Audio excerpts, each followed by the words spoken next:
Please like the video and share it so that it reaches many more people and you get sawaba, or rewards from Allah. This could be a sawabe jariyah or continuous reward for you long after you are gone.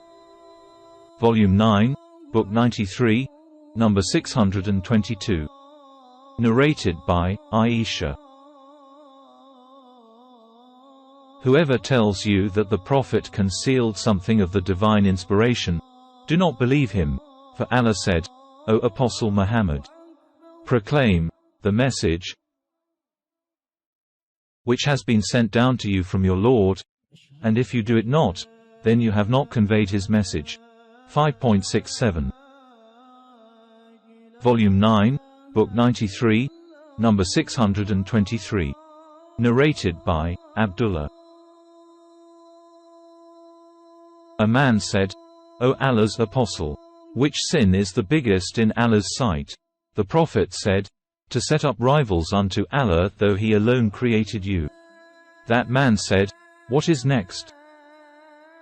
The Prophet said, to kill your son lest he should share your food with you. The man said, what is next? The Prophet said, to commit illegal sexual intercourse with the wife of your neighbor. Then Allah revealed in confirmation of that, and those who invoke not with Allah any other God, nor kill such life as Allah has made sacred except for just cause, nor commit illegal sexual intercourse, and whoever does this shall receive the punishment. 25.68.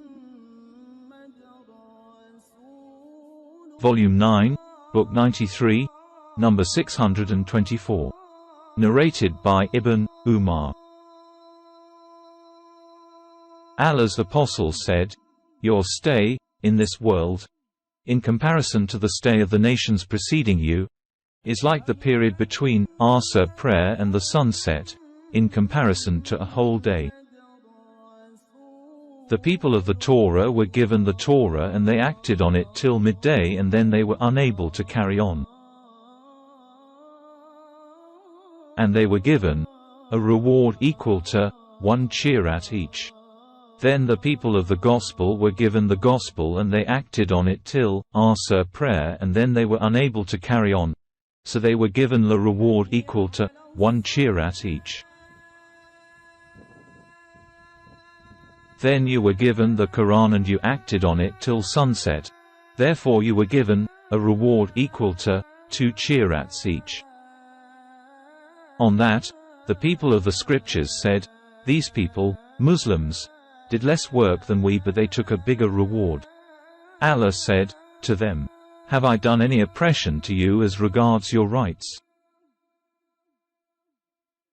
They said, no. Then Allah said, that is my blessing which I grant to whomsoever I will. Volume 9, Book 93, number 625. Narrated by Ibn Mas'ud. A man asked the Prophet, what deeds are the best? The Prophet said, 1. To perform the daily compulsory prayers at the early, stated fixed times. 2. To be good and dutiful to one's own parents. 3. And to participate in jihad in Allah's cause. Volume 9, Book 93, number 626. Narrated by Al-Hasan. Amr bin Taqlib said, some property was given to the Prophet and he gave it to some people and withheld it from some others. Then he came to know that they, the latter, were dissatisfied. So the Prophet said, I give to one man and leave, do not give, another, and the one to whom I do not give is dearer to me than the one to whom I give. I give to some people because of the impatience and discontent present in their hearts, and leave other people because of the content and goodness Allah has bestowed on them, and one of them is Amr bin Taqlib. Amr bin Taqlib said, the sentence which Allah's Apostle said in my favor is dearer to me than the possession of nice red camels. Volume 9, Book 93, number 627. Narrated by Anas. The Prophet said, "My Lord says, if my slave comes nearer to me for a span, I go nearer to him for a cubit. And if he comes nearer to me for a cubit, I go nearer to him for the span of outstretched arms. And if he comes to me walking, I go to him running." Volume 9, Book 93, number 628. Narrated by Abu Hurairah. Perhaps the Prophet mentioned the following, as Allah's saying, "If my slave comes nearer to me for a span, I go nearer to him for a cubit. And if he comes nearer to me for a cubit, I go nearer to him for the span of outstretched arms." See Hadith number 502. Volume 9, Book 93, number 629. Narrated by Abu Hurairah. The Prophet said that your Lord said, "Every sinful deed can be expiated, and the fast is for me, so I will give the reward for it. And the smell which comes out of the mouth of a fasting person is better in Allah's sight than the smell of musk." See Hadith number 584. Volume 9, Book 93, number 630. Narrated by Ibn Abbas.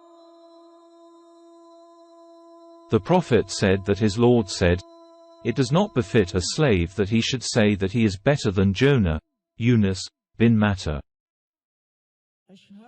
Volume 9, Book 93, number 631.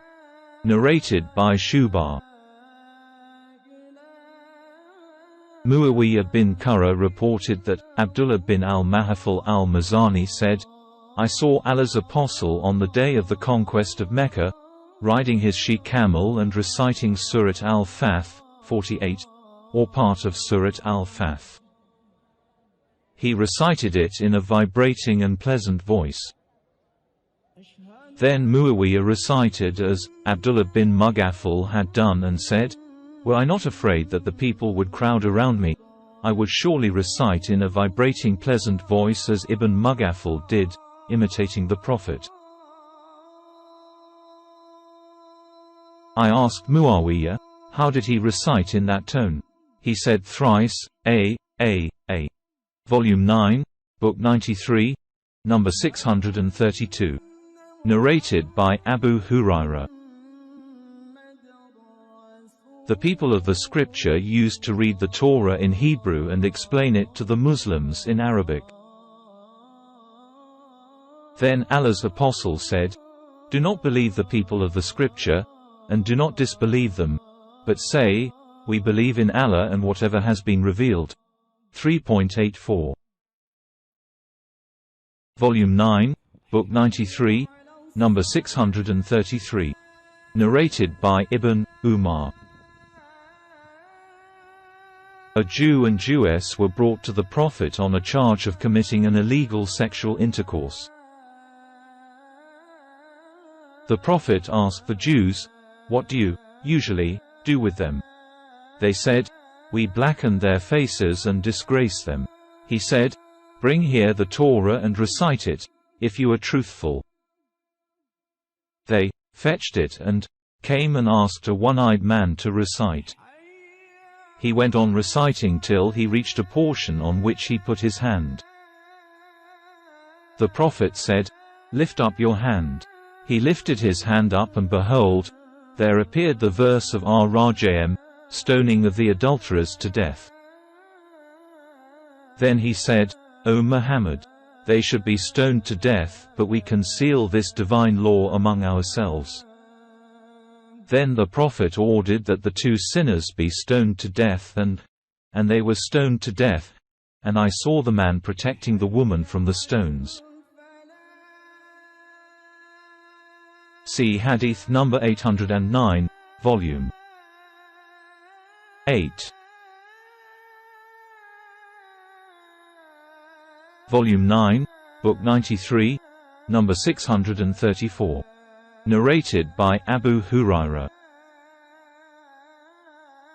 that he heard the Prophet saying, Allah does not listen to anything as he listens to the recitation of the Quran by a prophet who recites it in attractive, audible, sweet-sounding voice. Volume 9, Book 93, number 635. Narrated by Aisha. When the slanderers said what they said about her, I went to my bed knowing at that time that I was innocent and that Allah would reveal my innocence, but by Allah, I never thought that Allah would reveal in my favor a revelation